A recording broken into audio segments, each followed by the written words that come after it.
A veces los niños discuten, son agresivos o actúan con enfado o en forma desafiante con los adultos. Es posible que se diagnostique un trastorno del comportamiento o de la conducta cuando estos comportamientos perturbadores no sean comunes para la edad del niño en ese momento, persistan a través del tiempo o sean graves, debido a que los trastornos del comportamiento implican portarse mal y comportarse de manera no deseada con las demás personas. A veces se les llama trastornos de externalización. Hola a todas y todos, te doy la bienvenida nuevamente a mi canal, no sin antes recordarte que te suscribas, le des like y compartas para poder llegar a más personas. Soy el psicólogo Carlos Ordóñez y hoy te quiero hablar sobre el trastorno de conducta en niños. Sin más preámbulos, comenzamos.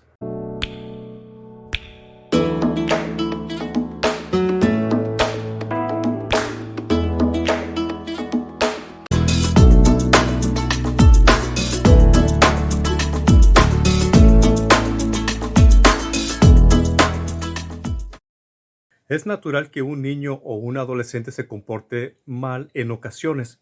Esto puede ser producto de momentos puntuales y pasa rápidamente cuando el origen de la tensión desaparece. Cuando las actitudes hostiles, agresivas o perturbadoras se extienden por un periodo de tiempo mayor a la de 6 meses, podríamos estar hablando de trastornos de conducta más serios. Es importante por ello que los padres o tutores legales de los niños o adolescentes estén al tanto de las señales, darse cuenta de trastornos de conducta de niños y abordar a tiempo un problema puede evitar que haya desmejoramiento importante, tanto en el ámbito familiar como en el escolar. En este contexto, cuando hablamos de trastorno de conducta, nos referimos a la conducta observable, es decir, a los hechos objetivos que podrían quedar recogidos, por ejemplo, por una cámara de video con un micrófono, y se excluyen, por tanto, las conductas no observables, como son los pensamientos, los conflictos internos o las motivaciones. Durante la niñez y la adolescencia se están creando los hábitos con los que un adulto vivirá el resto de la vida, y las malas decisiones también pueden convertirse en hábitos. Intervenir a tiempo puede cambiar la vida del niño o el adolescente y su futuro. Tengamos en cuenta que los jóvenes que presentan problemas de conducta tienen más riesgo de sufrir problemas mentales, fracasar académicamente e incluso suicidarse. La terapia de familia puede orientar mucho en estos casos, al igual que la terapia del comportamiento, y puede enseñarles a los pequeños cómo lidiar con sus emociones. ¿Qué es el trastorno de conducta? El trastorno de la conducta es un trastorno del comportamiento, algunas veces diagnosticado en la infancia, que se caracteriza por comportamientos antisociales que violan los derechos de otros y los estándares y reglas sociales apropiados a la edad. Los comportamientos antisociales pueden incluir la irresponsabilidad, comportamientos como ausentismo escolar o escaparse de la misma, violar los derechos de otros como el robo o la agresión física contra animales u otros como asaltos y violación. Estos comportamientos generalmente ocurren juntos, sin embargo, uno o varias pueden ocurrir sin el otro. Pero, ¿qué causa el trastorno de la conducta? Los trastornos de conducta pueden aparecer ya en edad preescolar, como en casi todos los trastornos psicopatológicos. Se suelen encontrar tanto una genética vulnerable al trastorno como un estilo de crianza disfuncional que lo termina de propiciar. Una negligencia por debajo de la media también constituye un factor de riesgo.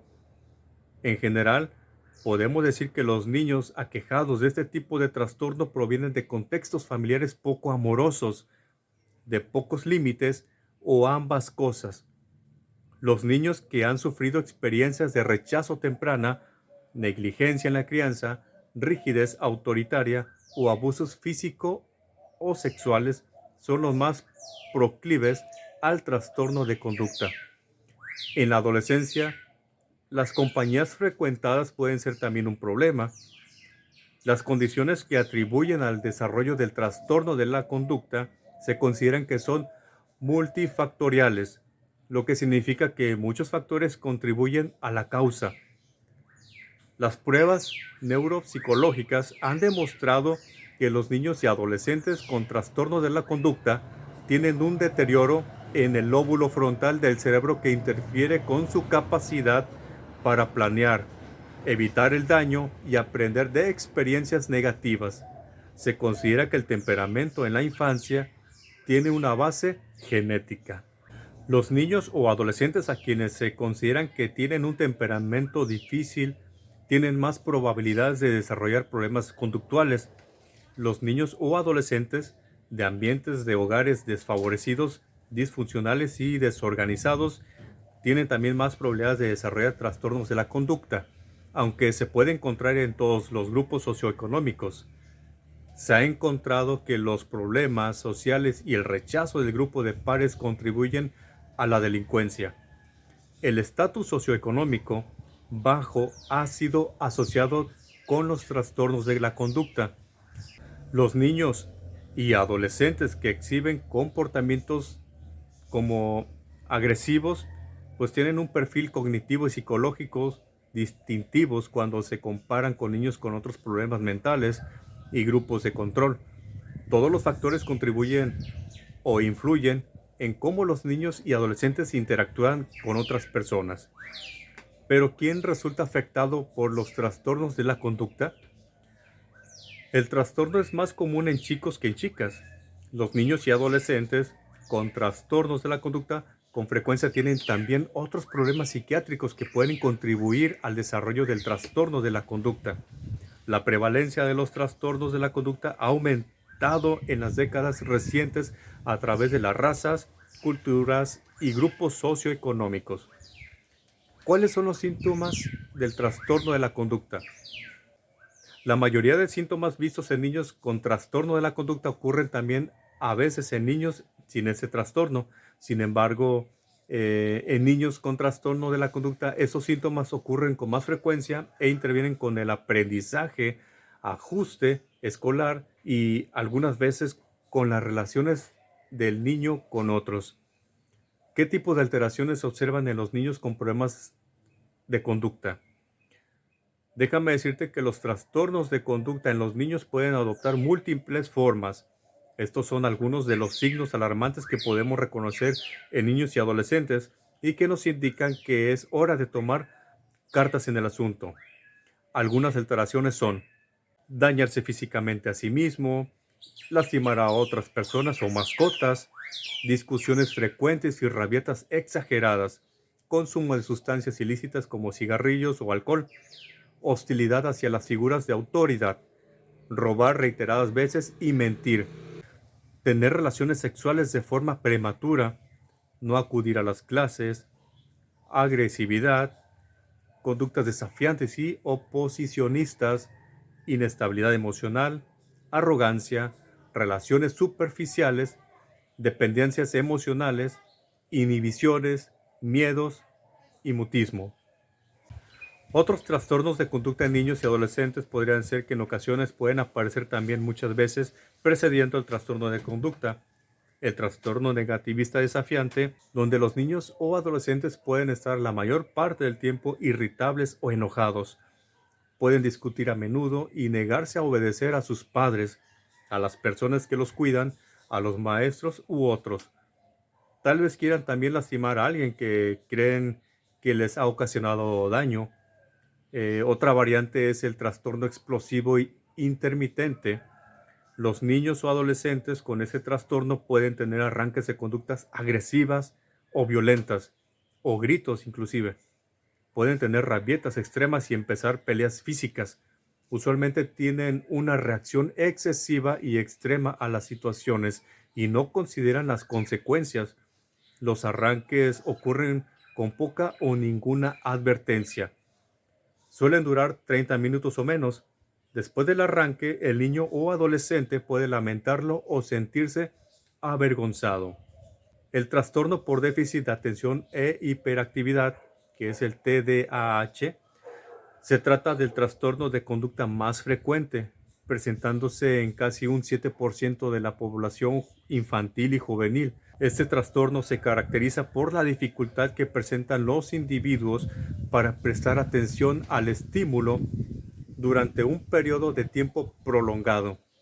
Es un déficit que les impide llevar a cabo sus tareas de manera eficiente y organizarse, lo que suele influir fuertemente en el rendimiento escolar y en sus relaciones interpersonales.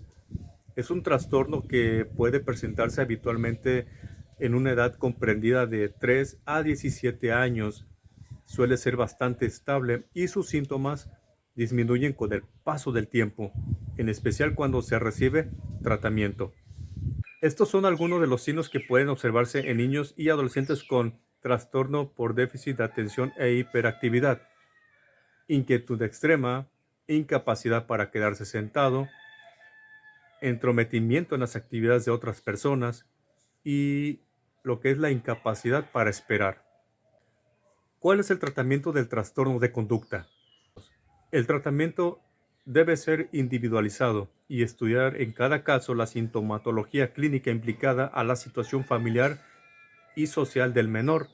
El tratamiento, por lo tanto, debe ser amplio y abarcar los distintos ámbitos en los que se mueve el niño o la niña, estando en contacto todos los profesionales implicados: psicólogos, maestros, orientador médico, etc. Y es conveniente que los padres reciban educación psicosocial como parte importante del tratamiento. Se debe trabajar con la familia como unidad fundamental de estabilidad y apoyo para acordar pautas y abordajes situacionales. La terapia, por lo tanto, debe ser integradora e incluir diferentes modalidades de intervención, desde la psicología del apego hasta la psicología familiar y la terapia cognitivo-conductual, para abordar tanto los aspectos estructurales de las personalidades implicadas como el funcionamiento sistemático del grupo familiar. Además, por supuesto, de los síntomas individuales más preocupantes y urgentes a tratar. Si piensas que tu niño o adolescente presenta alguno de los signos que te he mencionado anteriormente, ponte en contacto con un profesional de la salud mental y comienza a prestar más atención. Solucionar los problemas hoy puede evitar pérdidas terribles mañana. Como papás, ¿qué podemos hacer? Los padres deben ser observadores desde el principio, de conocer a sus hijos o a tus hijos y de conocerte a ti mismo como papá. Saber compaginar un afecto incondicional con la firmeza de una educación sabia resultará fundamental para una crianza equilibrada. Tienes que comprender la mente de tu hija o de tu hijo y la tuya también en relación con ellos. Esforzarte por educar a tus hijos sin llegar a obsesionarte también en valores cívicos, empáticos y responsables. Y en caso de observar anomalías en su desarrollo, o bien, si no quieres verlo, en caso de recibir quejas continuas del comportamiento de tu hijo o de tu hija por parte de otras personas, no dejarlo pasar y tomar cartas en el asunto cuanto antes. No olvides que la terapia siempre es positiva y no es necesario esperar que surjan inconvenientes para buscar ayuda profesional. Es mejor prevenir, así que no dudes en obtener una cita a tiempo. Nos vemos en el siguiente video. Hasta pronto.